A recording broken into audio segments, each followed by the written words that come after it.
យ៉ាងហោចណាស់បាទមនុស្សពីរនាក់ត្រូវបានស្លាប់នៅក្នុងការធ្លាក់យន្តហោះនៅក្នុងប្រទេសថៃទឹកដីchiang mai ហើយបាទប្រទេសថៃគឺមិនមានប្រតិកម្មអីណាទេចំពោះនាវាចម្បាំងរបស់សហរដ្ឋអាមេរិកដែលចូលនៅក្នុងដែនទឹករៀមបាទសមុទ្ររៀមគឺ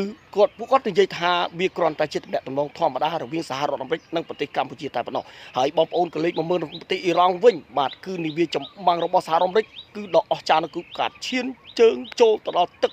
ដីបាទមជ្ឈិមបូព៌ាឲ្យបងប្អូននឹងបំរុងធ្វើការផ្ទុះសង្គ្រាមតែម្ដងហើយបាទប្រសិនបើប្រទេសអ៊ីរ៉ង់មិនគោរពនៅគោលការណ៍ចំនួន3របស់សហរដ្ឋអាមេរិកទី1គឺបងប្អូនបញ្ឈប់នៅកម្មវិធីនុយក្លេអ៊ែរហើយទី2បញ្ឈប់នៅការពង្រីកបាទយោធាតាមតំបន់ហើយក៏ទី3គឺបញ្ចប់នៅការគម្រាមកំហែងសន្តិសុខសម្រាប់តំបន់ផងដែរហើយចំណែកនៅប្រទេសចិនវិញគឺប្រទេសចិននៅតែបន្តចាប់មន្ត្រីជាន់ខ្ពស់ដដែលបងប្អូនបាទកំពុងតែព្យាយាម